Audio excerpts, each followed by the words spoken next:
Hare Krishna, welcome to Bhakti Sangha Japa conference call. Today we are having Sri Caitanya Caritamrta class, and this is going to be summary of chapter 24. The summary is part 5 of the summary. So if you want to refer to the other parts of the summary, you can go on YouTube and check out the remaining parts so that you get an idea of what this entire chapter is about. So now Kirtida SundariMataji will enlighten us on Sri Caitanya Caritamrta Madhya Lila chapter 24 summary part 5. Mataji, you can now take over. Hare Krishna. Thank you so much. Hare Krishna, Mataji. Thank you everyone for joining us.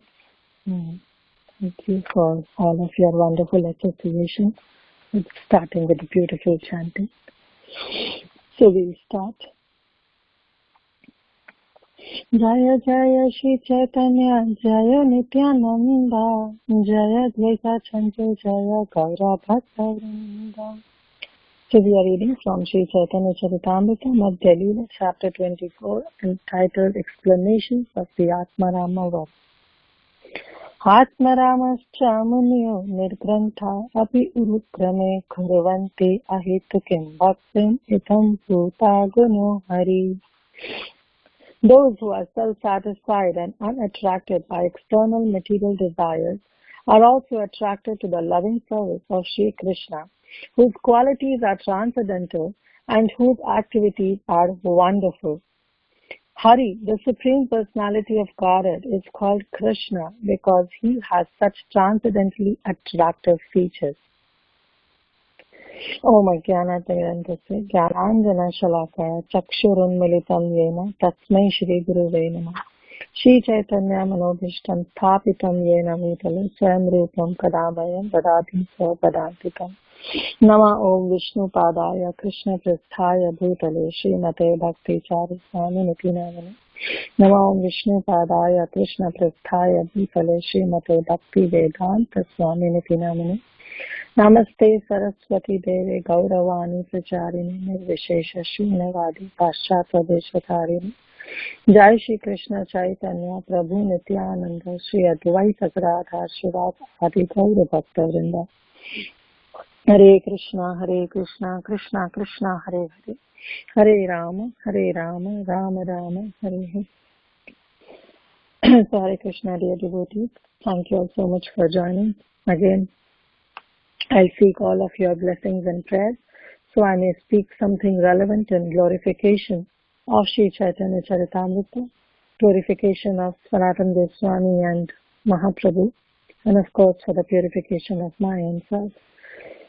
Vanchakalpatarubhascha kripa sindhu bhaivacha patitanam pavanebhyo vaishnavebhyo namo namo.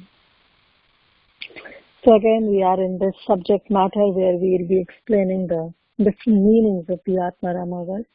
Already, the wonderful speakers have enlightened us on this various topics of it, but still just to summarize, I'll just go through and accepting it as a service and just, taking it up, otherwise really have no realizations on such a deep subject matter. So, as we all know that we have already covered the 15 meanings of this Atmarama verse, right? So Mahaprabhu is explaining the various meanings of this Atmarama verse on request to Srila Sanatana Goswami, who requested him to please enlighten him, and of course all of us on this subject matter of the wonderful, known verse of Atmarama verse. So we saw how the different meanings have come out from each and every syllable, I should say, word of this verse. And Mahaprabhu explained in detail, and now he is just condensing and he's rather collecting all the different meanings, and different explanations are coming out from this verse. So we discussed 15 of them, and today we'll discuss 2 more. So finally we'll discuss 16 meanings of this.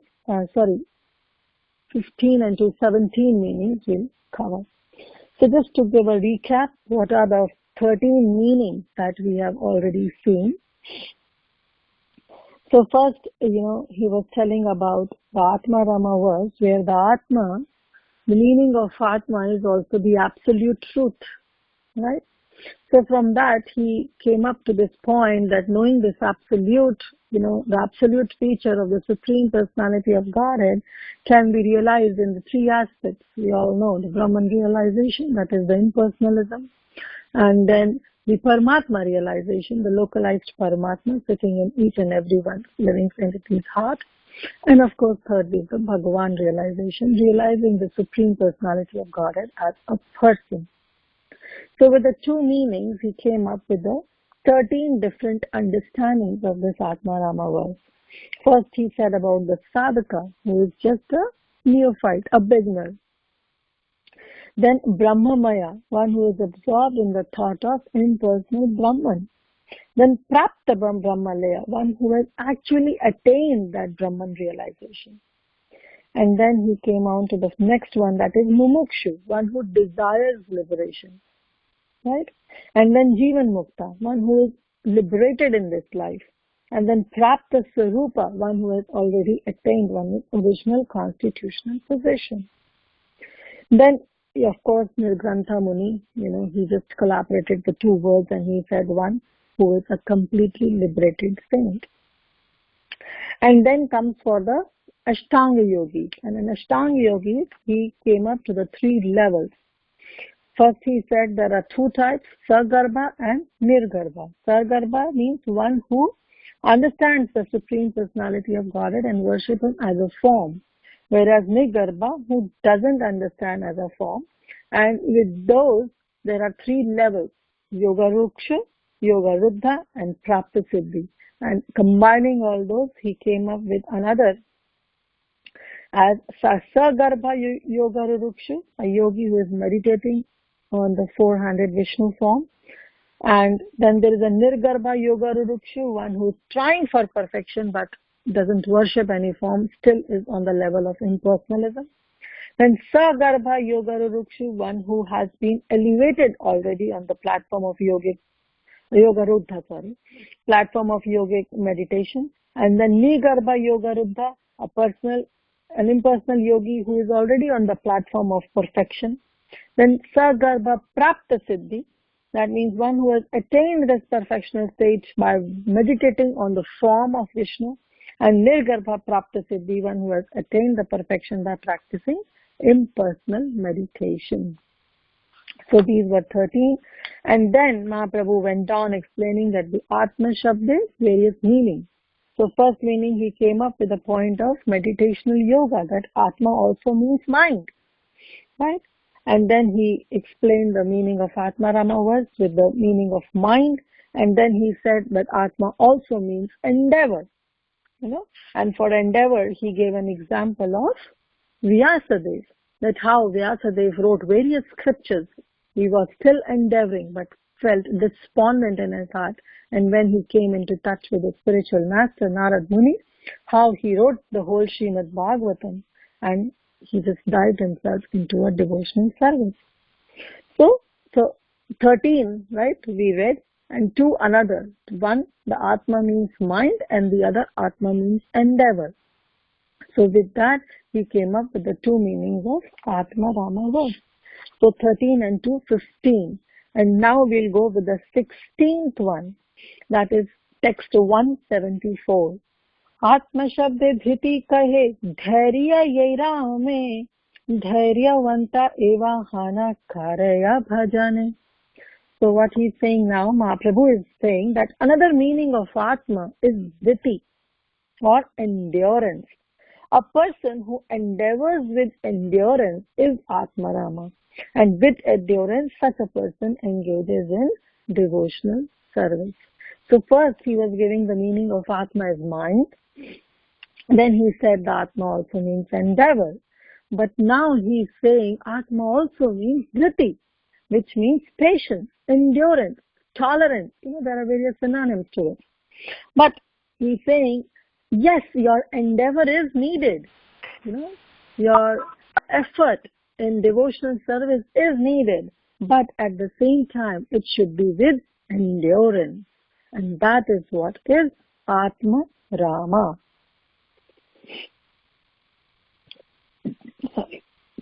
So first he's saying with Atma means mind, and Atma Rama becomes Manoramana Sheel, one who is Sheela, one who is a yogi, but with a Mano, with his mental, meditational activity. Then Atma means endeavor, means who is doing some endeavor. And again we saw the example of Vyasadeva. But here is saying that Atma also means Dhriti, means doing the endeavor, but with dhairya, with patience. So that Atma Rama also means a dhairyasheel person, a person who is endeavoring, but at the same time with endurance, with patience, with tolerance. So here another meaning of that Muni he is telling about is also meaning of a bird and a bumblebee, right? So as we saw that Mahaprabhu, when he tries to explain something, he always gives praman, a reference, and from Srimad Bhagavatam and various scriptures. So now he is telling that who are all those yogis who are not even realized as yogis, but they are working on their effort, and their endeavor is on such a platform of dhriti, of a dhairya, of a tolerance, of patience, right? So then he gave a praman, an example from Srimad Bhagavatam. It's 10th canto, 21 chapter, verse number 14. And there he's saying, I'll just read the translation.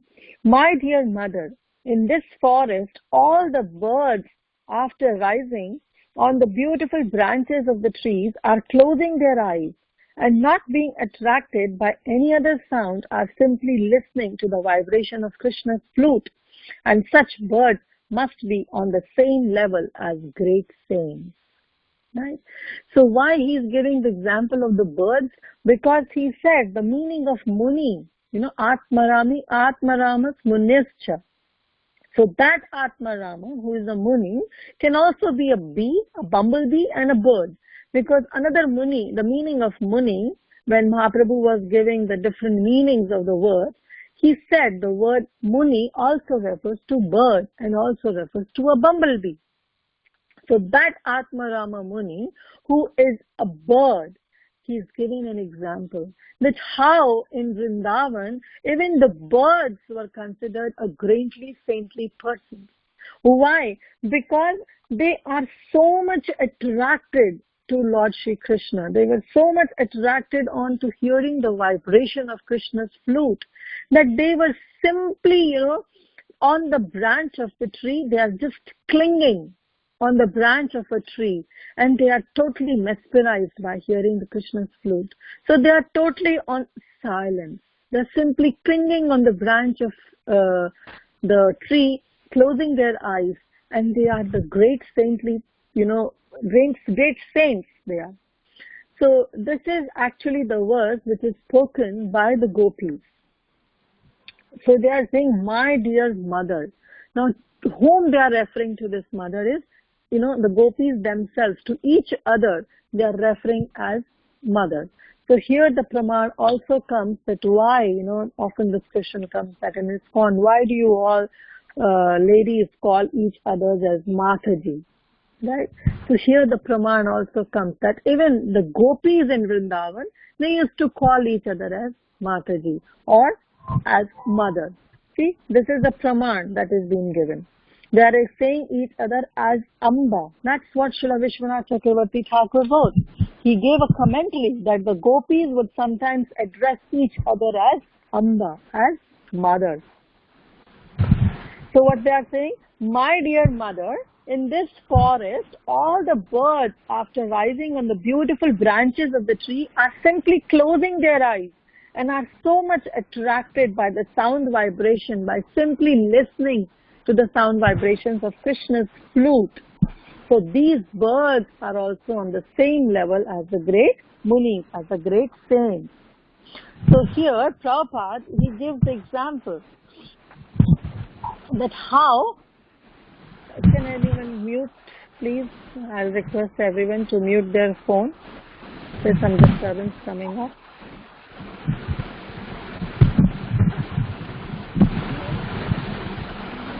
Mataji, can you mute everybody?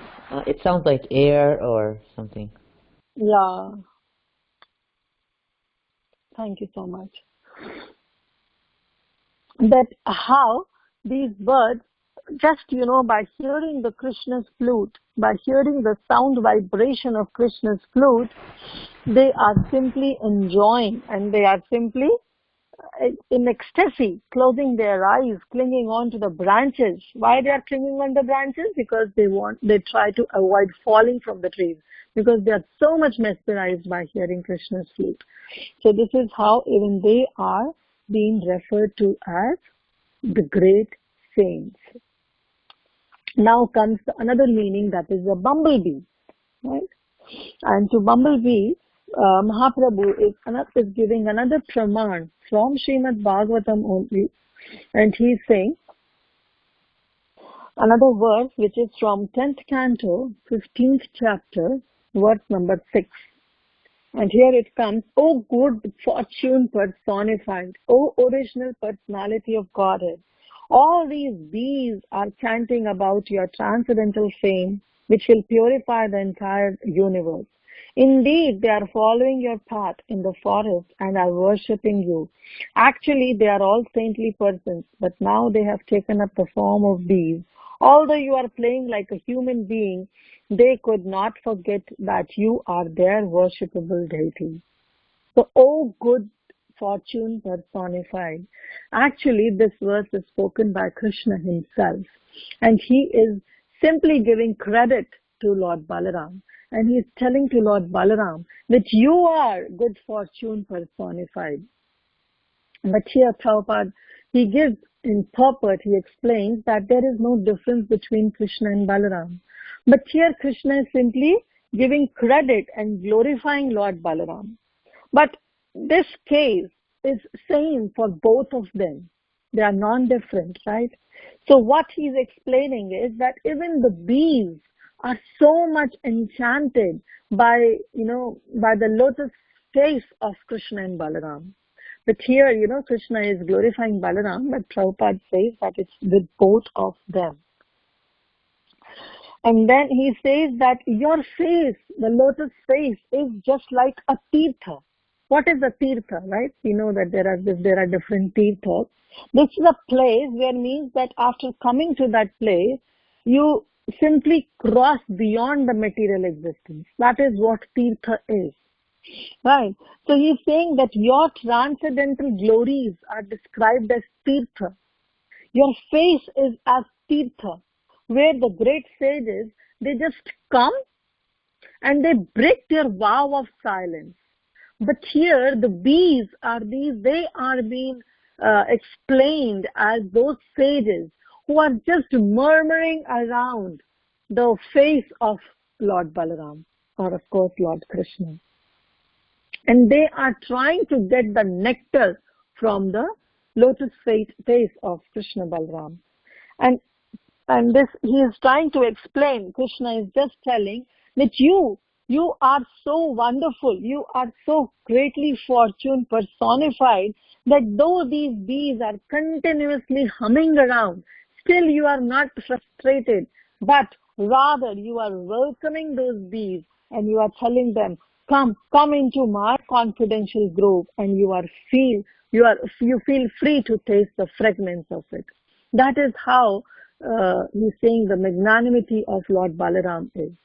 Actually, there is a very beautiful pastime that Krishna and Balaram and all the cowherd boys, they used to play hide and seek, right? And whenever there is a chance for Krishna to hide and other cowherd boy to find out Krishna, then it's so easy to find out Krishna. Why? Because wherever the Krishna is, wherever Krishna is hiding himself, there all the bees will come murmuring around his face, and they'll just make a sound, that sound they'll make, and they'll be around Krishna's face, and Krishna will tell them, just go away, move away from here, and let me play, because if you'll keep on making this sound, these cowherd boys will immediately find, oh, there is a huge, bunch of bees are there, so definitely our Krishna is there. And it's so easy for them to find Krishna. And similarly, on the other hand, when it's Krishna's turn to find the other cowherd boys, it was so easy for them to know that Krishna is coming, because as soon as Krishna is coming, the bees are coming along with Krishna. So, Krishna will say, just stop, just don't come near me, just let me play, let me enjoy with my friends. But this is what even, Mahaprabhu is explaining, that what to talk about those great saintly persons, but even, the bees, the flowers, the fruits, the trees, and the birds, they all are munis, they all are greatly saintly people, because they are simply enjoying Krishna's flute or Krishna's lotus face. Actually, this verse, the previous verse that I was referring to, was from Venu Geet. It's a chapter 21. We all know in 10th canto, actually the whole Srimad Bhagavatam is full of different geet, different songs. But especially in canto 10, there are 5 main songs which are prominent. And the first one is chapter 21, which is also known as Venu Geet.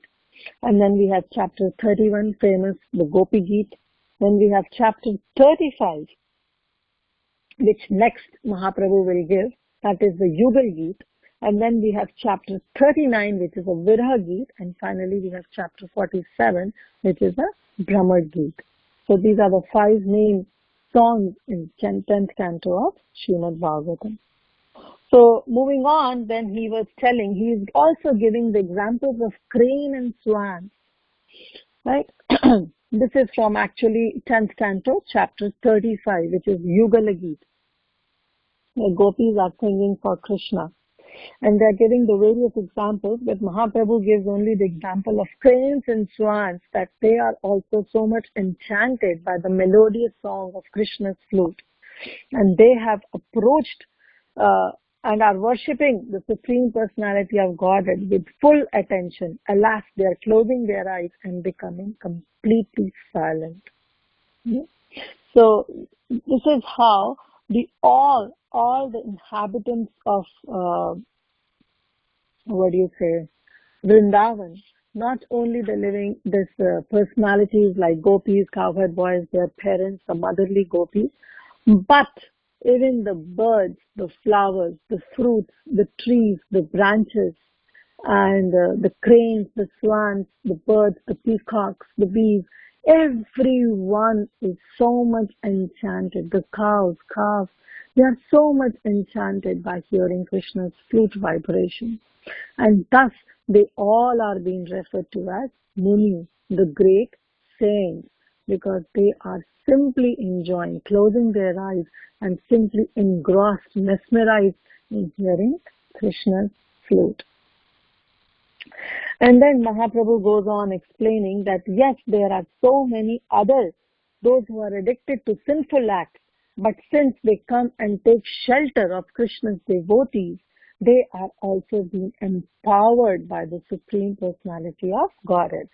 And this is a very, this verse actually is being extensively explained by SundariMataji previously, and that Kiratas, Hunas, Andhras who are there, Pulindas, Pukasas, Abhiras, Subhavas, Yavanas, and all the other members of the Khasa races, even they were addicted to sinful acts, but they can be purified by just taking shelter of the devotees of the Lord due to His being the supreme power.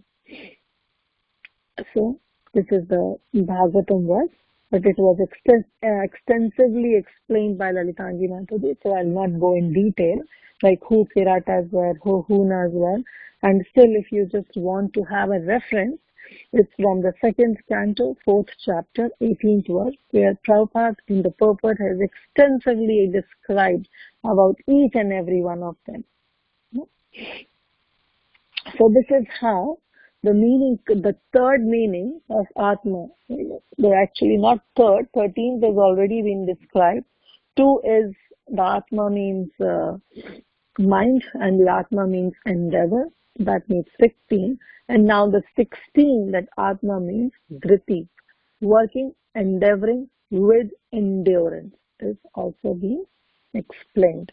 And here the example is being given of birds, bees, flowers, fruits, branches, trees, and all the other living creatures in Vrindavan.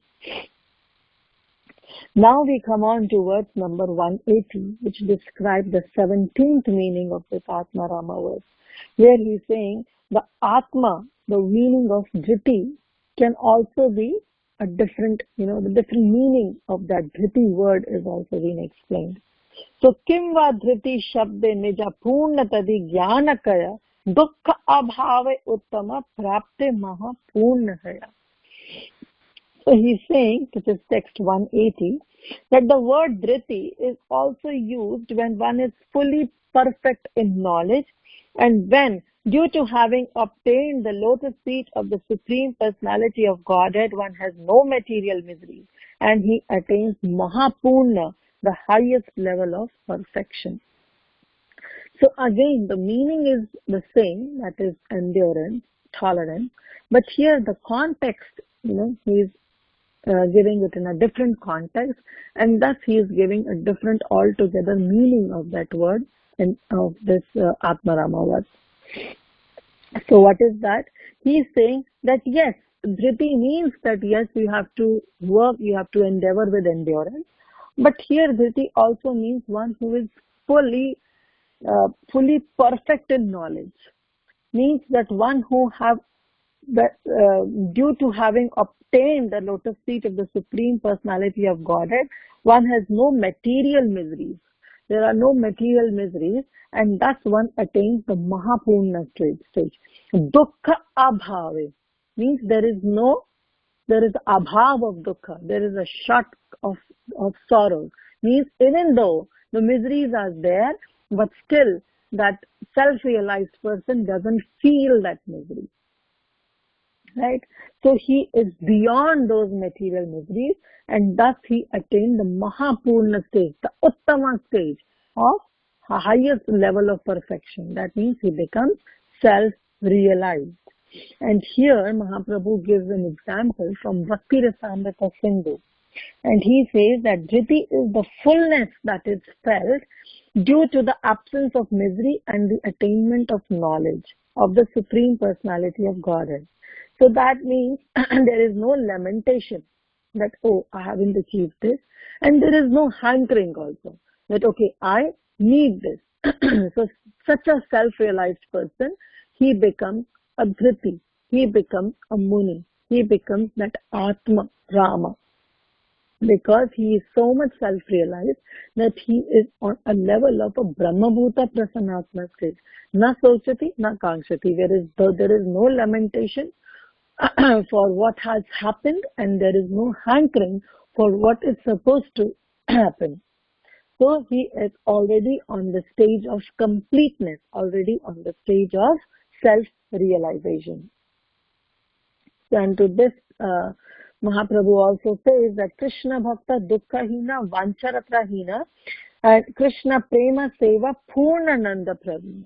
Means a devotee of Krishna is never in a miserable condition, nor does he desire anything other than serving Krishna. That is the only desire of a devotee of Krishna. That Atma Rama, who is in full patience, who is in full tolerance, who accepts everything as Krishna's plan, that person, that Atma Rama, that is the meaning of that Atma. That Atma Rama is a person who has no other desire, just to serve Krishna. He is experienced and he is advanced, and he feels the transcendental bliss of love of Krishna, and he is always engaged in his service in full perfection. So it's also, we know the famous verse where it says, Krishna Surya Sama, Krishna Surya Sama, Maya Haya Andhakar. We know that Krishna is like a Surya, like a sun, and Maya is like a Andhakar. Yaha Krishna, taha nahi Maya Adhikar. Wherever there is Krishna, wherever there is sun, there is no darkness. So there is no Maya. So when we say a devotee is feeling miserable, this statement itself is wrong. Because here it says that wherever there is Krishna, there is no misery, right? Wherever there is Krishna, there is no Maya. When the sun is there, darkness is automatically gone. Right? So here, if we say that the devotee of Krishna is in a miserable condition, there are two faults in this statement. The first fault is either that person is not in a miserable condition, or if he is in a miserable condition, then that person, that living entity, is not a devotee. Because devotee can never be in a miserable condition. Either he is not in a miserable condition, or he is not even a devotee. Because if he is a devotee, then he can never be in a miserable condition. Also, there is an English term, we say that old lady died in her childhood. So this statement is wrong. How can an old lady die in her childhood? Because if she's just a child, then she's not an old lady. If she's an old lady, then, she has already crossed that age of childhood. So when she died, definitely she was in her old age. So the statement itself is wrong. Similarly, when we say a devotee of Krishna is in a miserable condition, the statement itself is wrong. Because wherever there is Krishna, there is no misery. And if there are miseries, that means we have still not attained the perfection of being a devotee. We are not even supposed to call ourselves a devotee. That's what, Mahaprabhu is explaining, that a devotee of Krishna is never ever in a miserable state. Because devotee of Krishna takes that even all those miseries that are coming up as a plan for Lord Shri Krishna. Right? And he, even after knowing, still he always engages himself in the service, in the full protection. Now this is the side of a devotee that Mahaprabhu is explaining. And also, now he is explaining on the other side that, okay, fine, the devotee has surrendered. What about Lord Shri Krishna? Now he is explaining on the other side of the Lord, the other side, from the Lord's side. And he's saying that Lord also, he gives up this full assurance that he says that my devotees, fulfilling their desires by serving me, do not accept the four kinds of salvation, and they are easily earned by such service. Then why should they accept any pleasures that are lost in the course of time? So here they are saying that yes, the devotee is never in a miserable condition. A devotee never finds himself in this material misery. But at the same time, the Lord's mercy also comes so much so that the devotees, they don't even aspire for anything. And Lord himself gives himself to that devotee. So this is actually the Praman, the verse that is from Srimad Bhagavatam, where when we saw that how Amrish Maharaj, he offended he was offended by Durvasa Muni. So here Krishna himself is referring to Durvasa Muni, and he's saying that I am completely, it's a very famous verse. I'll read the verse also. Aham bhaktya paradhino hi asvatantra iva dvija sudhobhir grasta hridayo bhaktir bhakta jana priya. What he's saying, aham bhakta paradhino. This is a great statement by Lord Shri Krishna himself. He is saying that I'm completely under the control of my devotees. This is how. Fine, devotees also, they are never in miserable conditions. They always consider that whatever is happening by the will of the Supreme Lord, and the Supreme Lord has a bigger plan, bigger picture. So, he's totally surrendered. But on the other hand, even the Lord himself is saying that I am in the hands completely under the control of my devotees. Because Krishna himself becomes a slave of his devotees. That is why, it is also said that when you ask for bhakti, then Krishna is little hesitant, little reluctant to give. Because he doesn't want to give bhakti. The moment he gives bhakti, he has to lose his own identity. He loses himself. He becomes a slave, a sold out servant to his devotee. It's a very higher understanding. One can literally come on to that state. It's really high. But Krishna himself is giving this assurance that I am completely under the control of my devotees. Indeed, I am not at all independent. Why? Because my devotees are completely devoid of these material desires, I sit only in the core of their heart. And what to speak of the devotee? Even those who are the devotees of my devotee, they are also very dear to me. And that's why Vishwanath Chakravarti Thakur has written, and we sing it every day. Yasya prasadat bhagavat prasado. Means that we always take shelter of the Supreme Person, of our spiritual Master, because he is none other than a representative of the Supreme Personality of Godhead. He is a devotee, right, of Lord Shri Krishna. And we surrender unto him because we want to become a devotee of a devotee. Because Krishna says that the devotee of my devotee are very dear to me. So this is how he's explaining. And he went on explain that my devotees having fully, they are so much fulfilled in their desires by serving me that they don't hanker for any kind of liberation. We know that there are 5 kinds of liberation, right? And there Mahaprabhu is explaining that there are 5 kinds of liberation, that is Salokya, Sarupya, Samipya, Sashti and Sayujya. Definitely devotees are not interested in the Sayujya Mukti because that is something impersonalism or merging into the Brahman effulgence. So, but not also the Salokya, because what is the Salokya mean? Salokya, having the same planet where the Lord resides. Then Sarupya, having the same form as the same form of the Lord. We know all the Vaikuntha Vasis are also 4-handed Narayan form they are having. Right? Then Samipya, staying in the close association with the Lord. And then Sashti. Sashti means those attaining the same opulence as that of the Lord. So these are the 4 kinds of salvation or 4 kinds of liberation. But a devotee of the Lord is not interested in all these. Why? Because all these pleasures are already there when a person is an eternal servant of Lord Shri Krishna.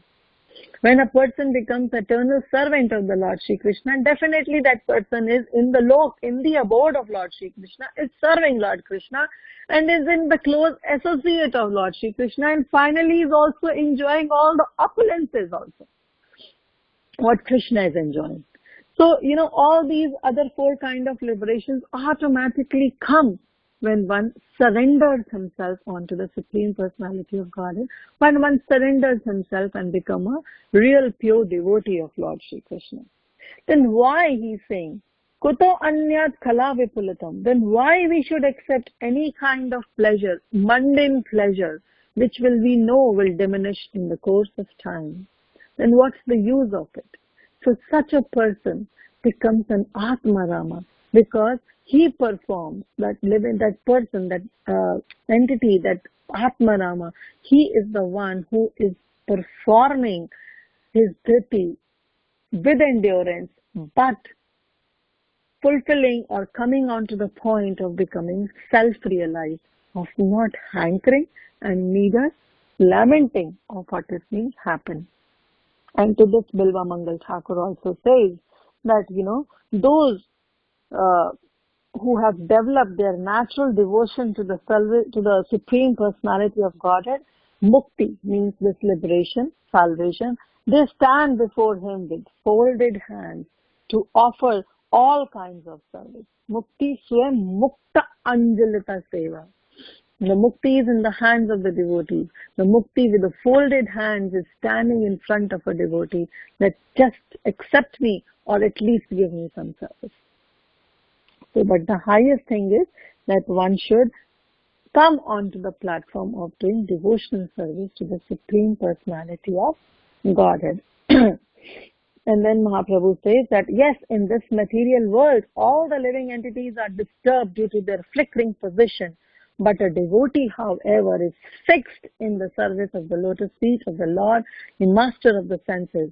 And such a person is to be considered attained in endurance and patience, which is the another meaning of Atmarama. So here, that person is situated in full patience and in full tolerance, endurance, and that is known as Atma Rama. So now we saw two meanings, right? First is Dhriti, which also means like referring to those great saints, and Mahaprabhu is giving the example of Muni, the meaning of Muni, that is bees and birds. But here Dhriti means endurance or patience or tolerance, right? Endeavoring with patience and tolerance. And another aspect of seeing the word Dhriti also means a person who is in full knowledge of the Supreme Personality of Godhead and who is always in the position where he is serving Rishikesha, the master of senses, and he is not worried about what's happening to him. So that person is also known as Atma Rama. So we saw two more aspects of with the same word, with the same meaning, right? Dhriti, but there are two contexts that Mahaprabhu explained. One is the context of all those birds and bees. They are illiterate, right? But still they are considered as great munis. Whereas on the other hand, there is a self-realized person who doesn't hanker and he doesn't lament, but is in full conscious of the Supreme Personality of Godhead and try to serve. These are the two meanings. And now from 186, Mahaprabhu will explain another meaning. We'll move forward with a different meaning of this word, Atma. So that, another.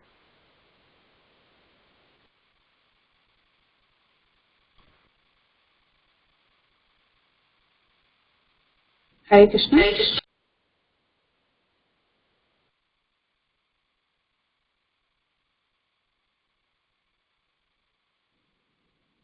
Mataji. Hare Krishna. Yeah, so sorry, I got disconnected. Oh, okay. Thank you. Yeah, go ahead. So here, since this topic came up of, of having some patience, some endurance, so I just try to explain, since we all celebrated this whole month of Kartik, Damodar month, it's already over. It's sad. And yesterday was the last day. But even in that Damodar Lila, this question comes up that when Mother Yashoda was trying to bind Krishna, and every time the rope was 2 fingers short, then why it is?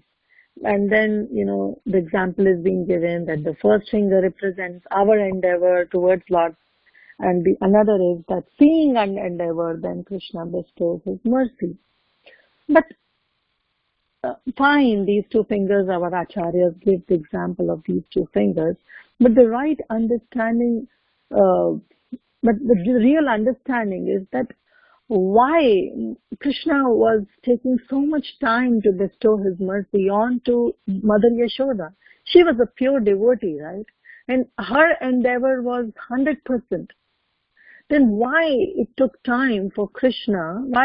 For what Krishna was waiting, that it took so much time for Mother Yashoda to bind Krishna? Because she was a pure devotee. Fine, Krishna sees our endeavor, only then Krishna bestow mercy. But her endeavor was 100%. Rather, she was beyond all this. She was a pure devotee. But still, Krishna, why it took so much time for Mother Yashoda to bind Krishna? So there, the 3 aspects are being explained. That yes, surrenderance also has the 3 aspects to it. The first aspect of surrenderance is how much enthusiastic we are while serving Lord Shri Krishna. How much enthusiasm we have. And we saw that Mother Yashoda was quite enthusiastic. It's because Krishna has made so much mess in the whole house on the day of Diwali that she was quite enthusiastic that today I'm not letting you lose anyway. Today I'm definitely going to bind you. And the next aspect is determination. Utsaha Nishchyat. Utsaha means enthusiasm and Nishchyat means determination. That yes, I'm so much determined that today I'm not leaving you like this. Today definitely I'm going to bind you so that you stay at one place and I'll finish up my show. Those two were 100%, but Krishna was still testing for the third one, the third aspect, which is the most important aspect in the devotee's life. And that is what dhairya, dhriti, endurance, tolerance, patience. How much patience we have. Fine, my enthusiasm is there to serve. My determination is there. But still, after having these two, am I qualified in the third aspect of surrenderance? That is patience. Am I really patient? Am I really tolerant? Do I possess that tolerance? And that is what Krishna was seeing in Mother Yashoda when she was bringing a rope after rope, and she was perspiring. Her whole, the way she was wearing sari and the way her hairs were decorated, all the flowers have fallen off from her hairs, right? Because she was perspiring, because she was so much determined, she was so much enthusiastic, but at the same time she was so much patient that she was bringing rope after rope just to bind Krishna. And that's a different thing that, our acharyas explain, that she was not binding with the rope, but she was binding with her love. Because when Krishna get bound, then Krishna has to give himself. So this is the third aspect that is very much important. And that cannot be faked. That comes with a real, lifetime experience. Only then we can show that, yes, we have some patience. Problems will come. Problems do come. This place is not a workplace of living. This is the place of misery. But how much patience do we have? That still, after bearing all that, we are still so much convinced and so much faith we have in Lord Shri Krishna that yes, He has a better plan. Definitely, He'll take care of me. So that patience when devotee possess, then all three qualities makes him a perfect self-realized person. So this is just a point, that just came up suddenly when I was reflecting on this word, endurance, patience. And also like in Bhagavad Gita also Krishna says, right? Tam pratikshva sabharata matra sparsasya kaunteya. That yes, you have to be pratikshva, you have to tolerate all this. All the problems that are coming are just like the summer season and winter season. They come and they go. But you have to tolerate.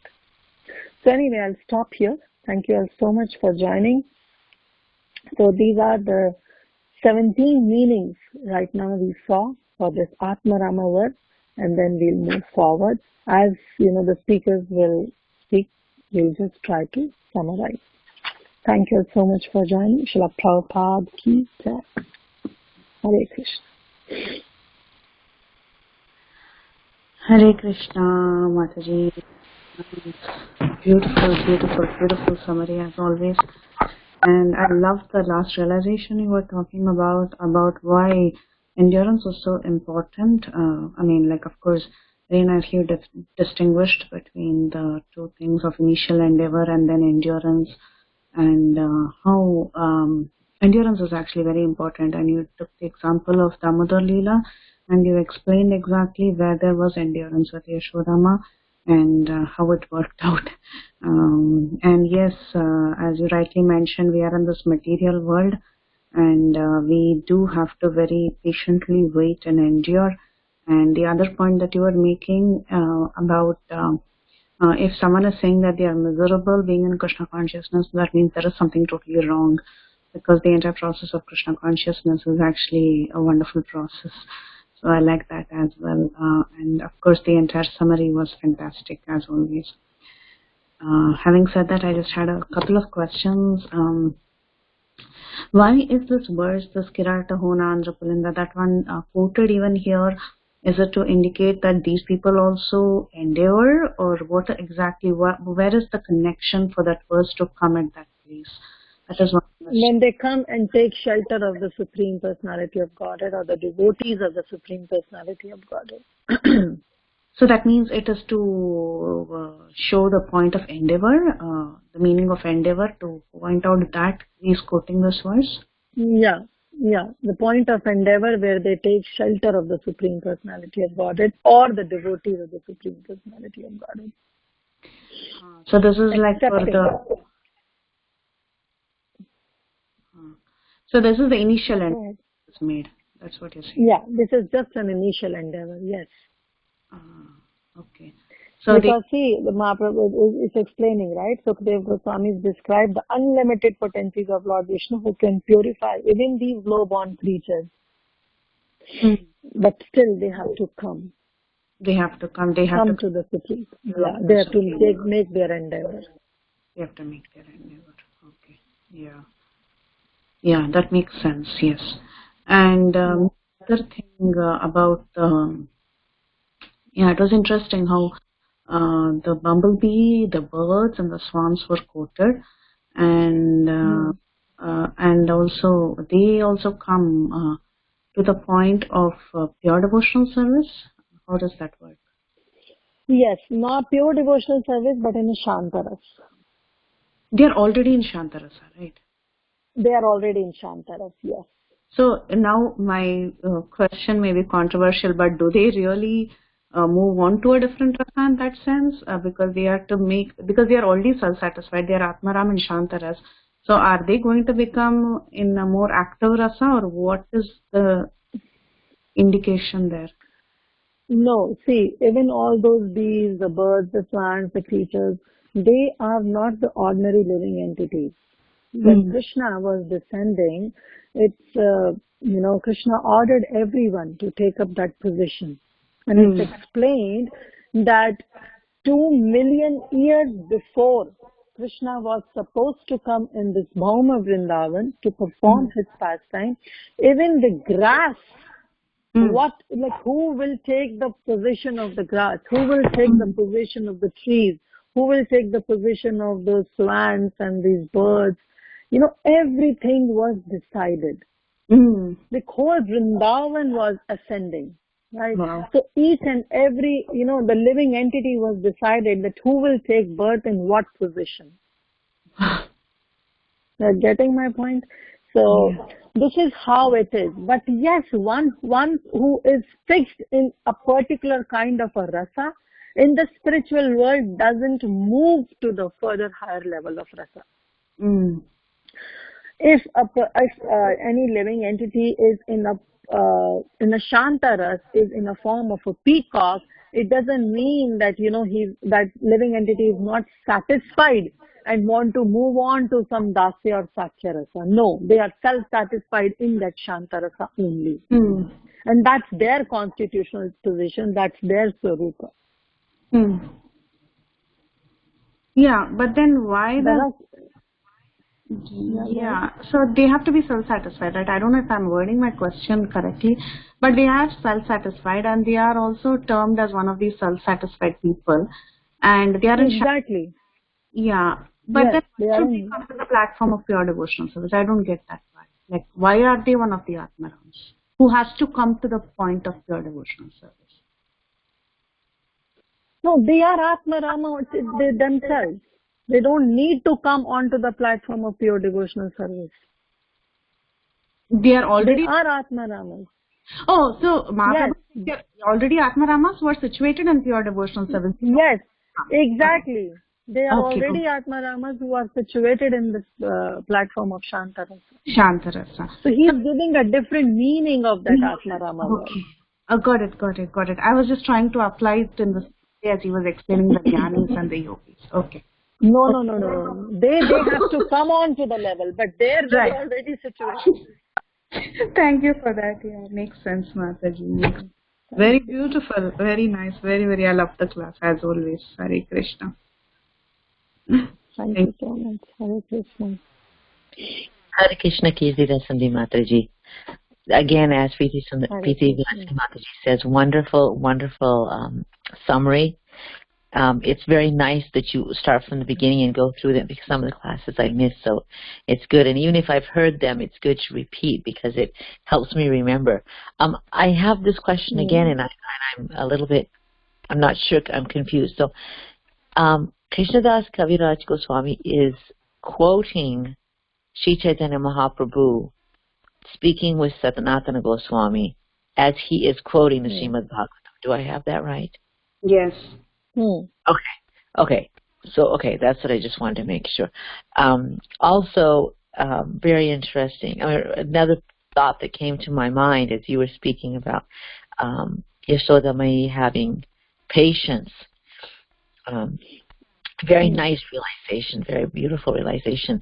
It reminded me of one of the classes that Radhika Raman Prabhu was giving during Nrsimha Chaturthi, I believe, and it was, speaking about Bhakta Prahlad, and one of the, I don't know, he had asked the question, he posed the question, why did, or somebody asked him the question, I'm not sure, why did Krishna wait at the bottom when Prahlad was being thrown off the cliff by his father's servants, and why did he wait at the bottom of the hill to catch him?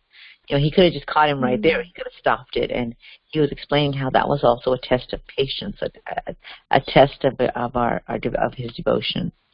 So, wow, so beautiful, so beautiful. Yeah, so that was. Thank you for sharing. That is also endurance, then.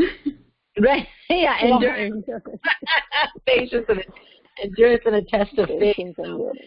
If Prahlad himself is going through such tests of faith, who are we, right?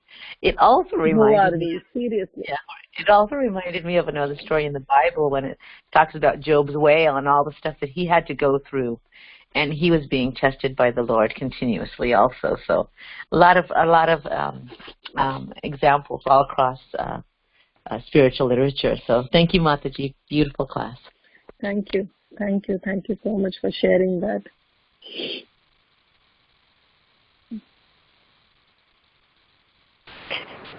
Hi, Krishna Mataji.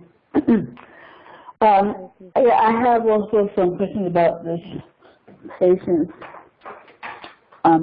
enthusiasm, and determination exhibited by Mother Yashoda. So those three qualities, they're a little bit blurred for me, So I was wondering if you can say again in what way Mother Yashoda exhibited each of those qualities so that I can try to distinguish one from the other. For example, when a person is determined, you're not letting anything get in the way of their achieving their goal, so that can also seem like patience, and it can also seem like enthusiasm. So if you could just distinguish them a little bit for me, and how Mother Yashoda, distinctly exhibited each of those qualities. Yeah, they are definitely not similar. There is a subtle difference between all three of them. So one is our enthusiasm, and the another is determination, and the third one is the patience. Like we see the example of Mother Yashoda. She was enthusiastic. Krishna was running in the streets in the village of Vrindavan, and Mother Yashoda was running behind him. She was a nursing mom. It was not easy for her to run, right? She was little heavy. As Sukadeva Goswami explained, that she has a heavy breast, heavy hip. It was very difficult for her to run behind Krishna. But she was running. She was quite enthusiastic. Enthusiastic in this sense is that she was enthusiastic because she really wanted to chastise Krishna. Because Krishna has made so much mess that she just can't leave Krishna like this. And she was, on top of that, she was getting so many complaints beforehand that Krishna is literally stealing butter from the house of Gopi.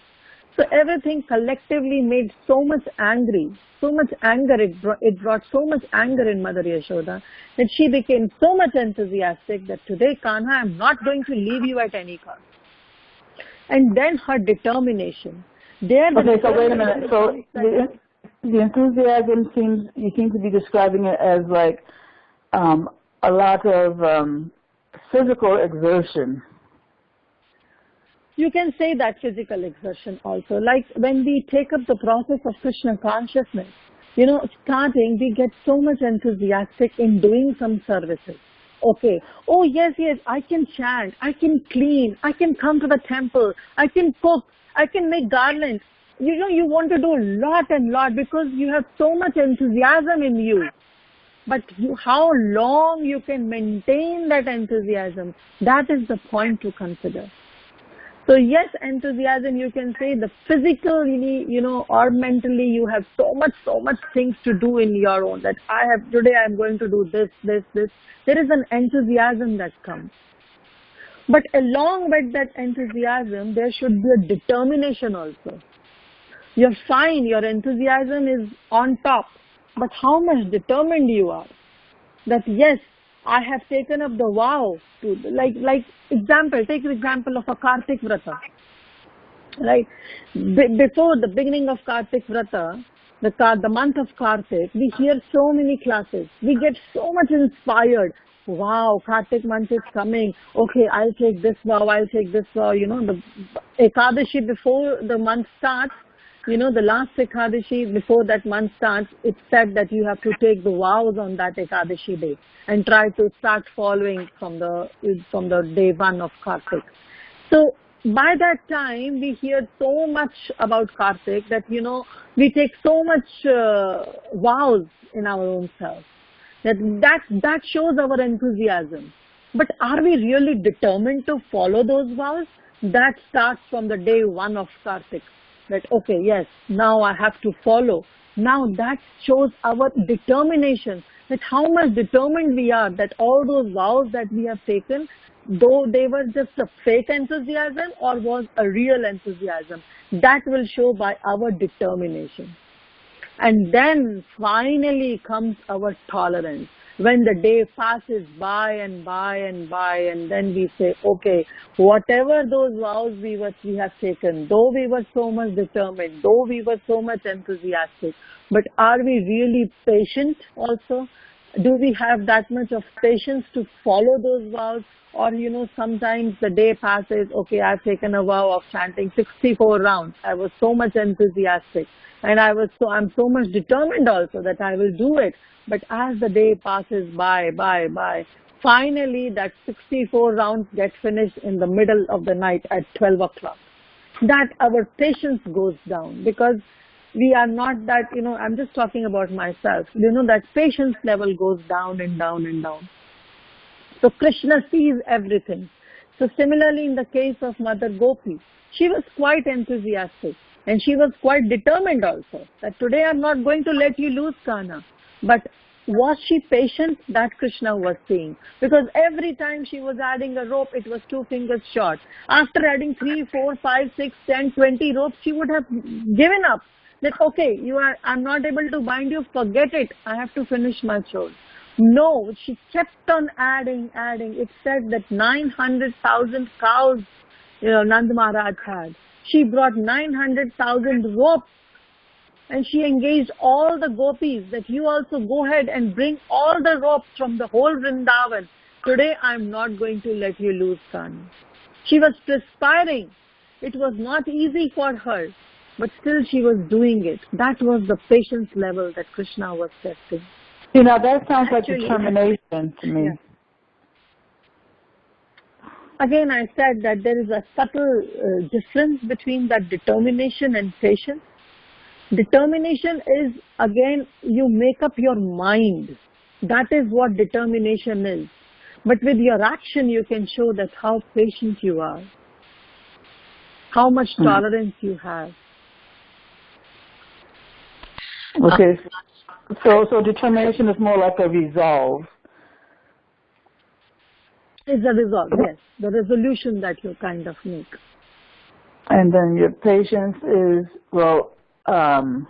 exhibited by whether you will allow anything to deter you from that resolve. Yes. Mataji, can I also add? Please. I think that patience also is kind of a mental thing. in the sense that you don't become frustrated, mentally frustrated. Whereas, and an example had come to my mind, and I don't know if this will help.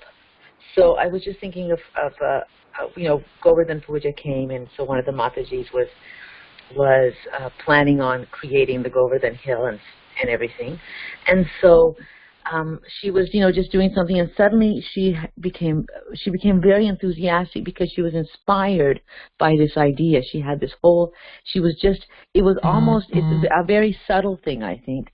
It was almost like you can't even withhold. You're so excited. That enthusiasm is like an excitement. You're so excited that it's almost like your fingers are, you're moving, your mind is moving. You become inspired about some idea that you want to do for this Govardhan Puja, an inspiration given by Krishna, I believe. But anyway, so you get inspired, and that's that enthusiasm that you have this idea and you want to go with it. But then you've got to have a plan, which means you've got to have that determination. You just can't have enthusiasm. You have to be determined, and in order to be determined, you've got to have a plan. So you have to be determined that you're going to go through this process of creating this, Govardhan Hill, however it's going to be. So that's a determination to follow through on this enthusiastic idea. How do you follow through? Is by making a plan and following that plan. You're determined to make that plan and follow that plan. But you may have all the plans in your head. You may have a fantastic idea you have a great plan, determination to go through with it. But as you're working on the project, so many things come up. You have this idea that you're going to make the hill with something like this. Suddenly, it doesn't work out. So then, you have to have the patience and the endurance to continue. Okay, this is not working. I need to step back. I need to take a deep breath. I need to, think about this again and come back and think of another idea or continue with that idea, slowly doing it without without becoming frustrated. So, I don't know if that changes it or if that explains it to you, but that's how I see how those three come in play. They are they're very similar, but there's subtle differences in, I think, that, had enthusiasm, the initial stages of when you have that idea. The determination is having a plan and following through with that plan. And patience is, no matter what comes, you will, try and try again. So, I don't know if that helps. Well, actually, when you were describing enthusiasm as having a strategy, it was reminding me of, I don't remember which Prabhu it was who gave a lecture on the Sangha not too long ago, and he actually defined enthusiasm as that, the use, application of our intelligence. It sounds like, the strategy, the plan that you were talking about. So anyway, yeah, I think that, intelligence comes into play in either between enthusiasm and determination within these three qualities. But yes, thank you for that input, Nancy. I appreciate it. Thank you, Mataji. Thank you so much, Paneshwari Mataji. Also, Gaurangi Mataji, you can refer this. This is actually a verse by Rupa Goswami, Nectar of Instruction, verse number 3. It's Kanishcha Dharya Tat Tat Karma Pravata Sangha Sangha Tyago Bhuti Sabdi Bhakti Sakabhuti. So you can just refer to it, and maybe Prabhupada has given a very elaborate purport to it that might help. Yeah, I recognize the verse. Thank you. Thank you. Thank you so much. Anyone else want to add something?